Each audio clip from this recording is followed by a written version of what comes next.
Deputy Darragh O'Rourke, Deputy O'Rourke to Sinn Féin slot. You have 3 minutes. Thank you very much, and thank you to Dominic and to Jean and to the other witnesses. I'll just be brief in terms of my questions. So just following on from some of Senator Buttermore's questions there, the ask in relation to a place at the table strikes me as a reasonable one, but what would that look like given the fact that there is the stakeholders forum? Is it a hybrid forum? Is it additional to the stakeholders forum? Is it with the stakeholders forum? What does that place at the table look like? In terms of the issues of health and safety, which we have raised repeatedly with the RSA, what's the solution from your perspective? Is it a reconfiguration of the buildings? Some common sense approach that I think could be found. But your perspective on what the solution is there. And then finally, in terms of clearing the backlog, which is something that we all want to see happen, of driving tests, what do you need the RSA to hear from you today in terms of what role approved driving instructors play in relation to that? Because obviously they play a really important part. We've heard from the RSA in terms of the testers that they need, what they're going to do in terms of theory tests, but what do you need them to hear from you in terms of the needs of approved driving instructors to help clear that backlog? Because obviously we want people to be well prepared for their tests when they're lucky enough to get them. Mr. Brophy. Thank you, Deputy. I'll actually refer that question to Darragh Dunne, our branch secretary. Thank you. Mr. Dunne. Thank you, Committee, for allowing us this opportunity to speak. Briefly to go through the points that were made by Deputy O'Rourke. In terms of the forum meetings are set by the RSA, and the agenda is largely set by the RSA. There's little opportunity for ADIs to ask for a meeting, although they may ask. There's been no significant number of meetings over the past year, and the one meeting referred to includes virtual meetings as well. There's been no additional virtual meetings that any ADIs have been informed of. So as driving instructors, we would like the opportunity to put more proposals on the table for discussion there. You know, we have a lot of experience, we have a lot of knowledge between this group that we have here. We have views on, with respect to the committee here, we have views on little details in the legislation that need to be changed for the sake of safety, for the sake of practicality. And we would very much love the opportunity to speak more on those issues. The forum doesn't seem to function at that level, in my experience. Again, I would say I would have made many attempts to speak to forum members and wouldn't always get a reply or a sufficient reply. In terms of what the RSA could do to allow ADIs and the accompanying drivers of the learners that are legally required to attend the test centre. So no learner can get to the test centre on their own. Okay, they need a licensed driver to be there. And as Dominic said, when the tests go out, the accompanying drivers can go in. It keeps the population of the test centre low. We have in the past made many proposals to the RSA in regards the staggering of test times. So if one test goes out at 10 o'clock, the next applicants can come in at that time, deal with the theory questions and paperwork that's required to be done indoors, and then they leave at 10 past 10. And the next test can applicant can come in then, and that test can go out at 20 past 10. So intelligent use of a scheduling system would have made for a much lower population within the test centres at any given moment. But for the most part, there is little or no cross-contamination opportunity between the testers and the waiting rooms. The testers traditionally would have come to the door of the waiting room, called in the test applicant. The process of phoning them and bring them in from the car could still continue, but to provide a safe place for people to wait is a simple courtesy. Some of the test centres, people are left wandering around industrial estates while their test candidate or son, daughter, partner, or whoever is gone out on the test. It's simply not safe for people to be wandering around an industrial estate without the opportunity to wash their hands and get any shelter from the weather. In terms of what we would be hoping for to alleviate the problem of the backlog, and it's a broader problem as well. It's not just a case of clearing the backlog in theory tests by doing that online, clearing the problem of the driving tests by hiring more driving testers. There is that middle group, the driving instructors and the learner drivers, that needs to be addressed. Everyone who passes their theory test and gets a learner permit then needs driving lessons.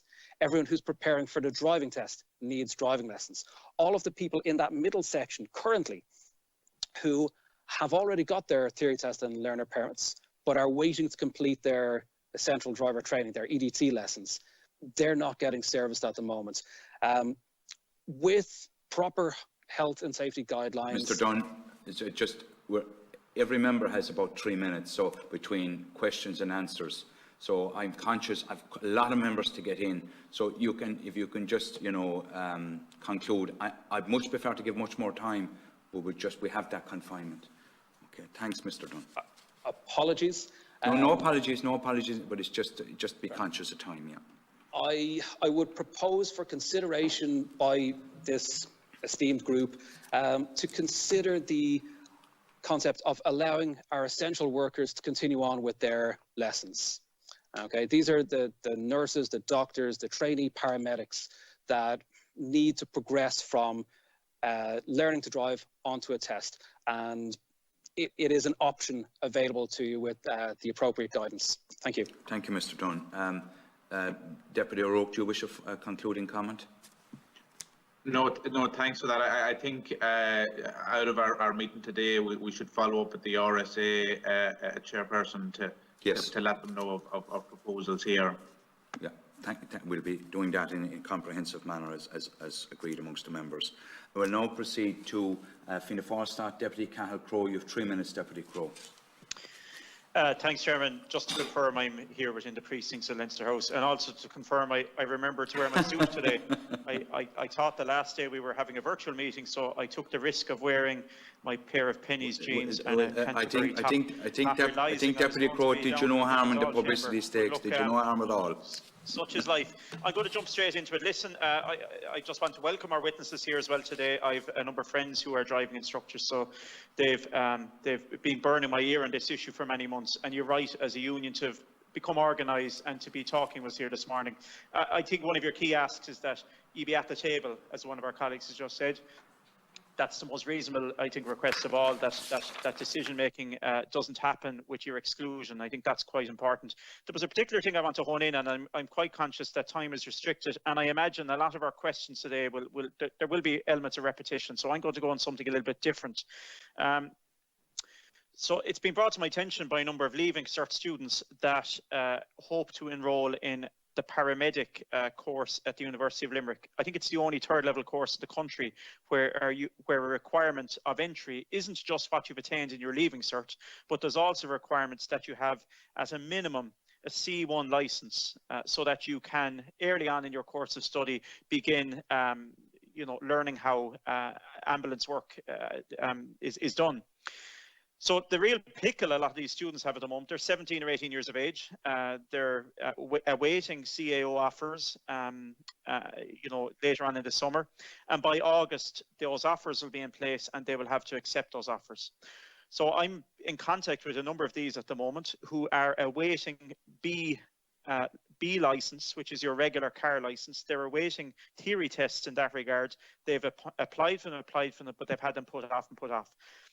But even if they got a theory test in the middle of April or early May, which is probably now the most realistic time frame, and that may not even come to pass, but even if that did happen, there is a legal requirement in Ireland that you have to wait 6 months after getting your theory test before actually doing your full-on before getting your full-on license and doing your tests for that.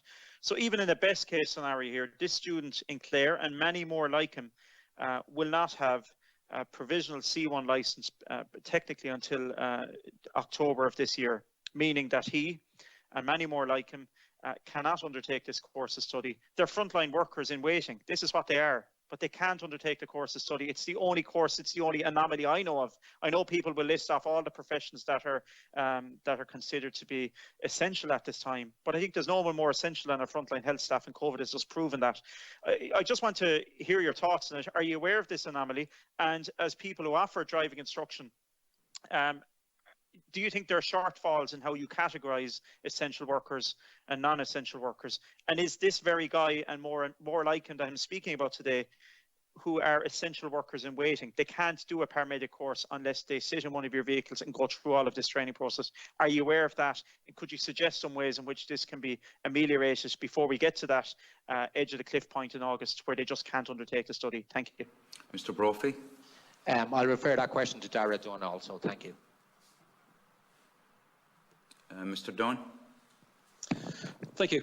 I was giving EDT lessons to a trainee paramedic, and frankly, it was heartbreaking to have to stop giving lessons to someone who does a job that, well, will hopefully be doing a job that I admire so much.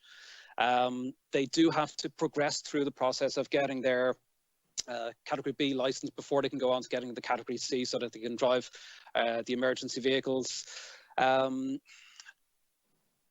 That is why we would hope that an allowance be made for essential workers to finish their EDT lessons. And it is a fair suggestion that they also perhaps be given some streamlining process to complete their theory test, to complete their learner permit application, and then get into the system for getting through the lessons. As to who decides who is an essential worker, I think unfortunately that's a job for the government as a whole, and is far beyond my level of knowledge and expertise to make that decision. Thank you. Chairman, I'll just conclude by saying I ask both you and the clerk that this become a key recommendation of our body of work at the moment, that the RSA and Department of Transport would have a specific category for this year only to cater for those who hope to undertake paramedic training.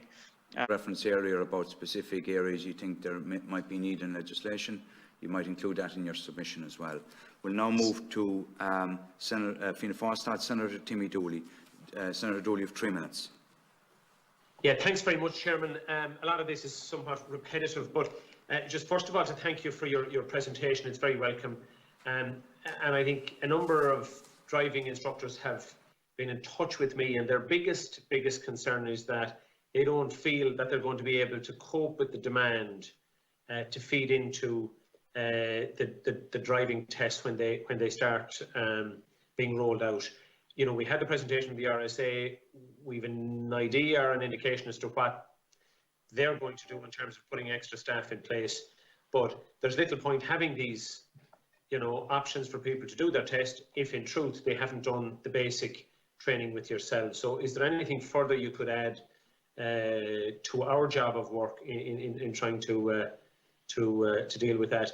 Is it possible that a lesser number, and I know it flies in the face of what you have indicated, but a lesser number of hours, you know, that would allow people to sit their test without having done the current requirement in terms of hours with the driving instructor, for those that might be deemed fit to fit the test. There are some people who, based on their own experience or their own skill sets, will pass a test first time with little or no direct training. There are others who will have to take an inordinate amount to get them to the standard that's necessary. So is there anything that could be done at your level that would pre-screen candidates to, you know, that you would decide were fit to sit the test? Thank you. Mr. Brophy. Thank you, Deputy. I'll refer that question to Darragh Dunne. Thank you. Mr. Dunne. Thank you. In some submissions we would have made to the Department of Transport, Minister Naughton. We would have had proposals for a number of ways to help clear the overall backlog in the whole learning to drive system. Included in that was the possibility that an ADI who has a very good idea of someone's skill level have the permission to propose that person for a driving test. So that has been something we have submitted already. In terms of the volume of work, driving instructors can only do a finite number of lessons per day or per week. For each hour of a lesson we do, we have another hour where we spend going to and fro between customers' homes and test centres and all of the ancillary work involved in our business. There is opportunities to relieve the pressure on the learning to drive process. I would have suggested some earlier, and there's a long list that we can again submit to you. One simple opportunity to clear some of the pressure there is for motorcycle lessons to be allowed to go ahead. In a motorcyclist learning to ride their bike, they travel by themselves. There's no physical contact. They spend all of their time outdoors. So that's another opportunity to clear some of the pressure on the learning to drive process. There will be some ADIs out there who will instruct both in motorbikes and in cars, so it can alleviate some pressure there. In terms of increasing the numbers of ADIs operating, one of the major disincentives is the check test that we are required to do. As has been mentioned, amongst this group, there's a lot of experience. I've personally been a driving instructor for 16 years, yet every 2 years I'm required to do a check test to prove that I can still give a basic level of instruction. The RSA will say how complex and multifaceted learning to drive is and that they need to maintain high standards. I would put it to you with the greatest of respect that your jobs are far more complex and multifaceted than mine, and there's no test for you. I'm not suggesting you get tested every 2 years, but maybe we should. I didn't say that. My mic was not on. It's an unnecessary process, and it's the thinking of a group that runs tests. As driving instructors, we would strive to do the best job we can purely because we run a business, but also it would be a proposal that perhaps instead of spending 2 hours doing a check test, we change that to a group learning session where we all try and make each other better at what we do. However, in the short term, I would propose that to keep more instructors in the business, we simply renew the ADI permits, the driving instructor permits of all ADIs that are operating at the moment. In the same way that I expect you would have been involved in renewing the licenses for small public service vehicles. Obviously, you know far more about that than I will. It simply should be done, the same thing for driving instructors, that we just get an automatic renewal. We don't have to waste the RSA's time or our time by sitting a check test during a pandemic. It's not an efficient use of resources to be doing these check tests. It would be a nice token gesture to waive the €250 renewal fee. It's a very low cost action that the government could take, and that would encourage a lot of people to stay in the business. I've been talking to a lot of driving instructors around the country, and to take a sample of County Cavan, 20% of the driving instructors that I spoke to in County Cavan were saying that they're retiring from the business. That gives us less driving instructors available to do lessons. We should encourage these to stay on, perhaps by just renewing all ADI permits. I could talk all day on this. Perhaps I can communicate with many of you afterwards. Yeah. Deputy Dooley, Senator Dooley. That's fine. I'm happy with that, Chairman. Thank you very much. We move now to the Labour slot. Deputy Duncan Smith. Deputy Smith, you have 3 minutes.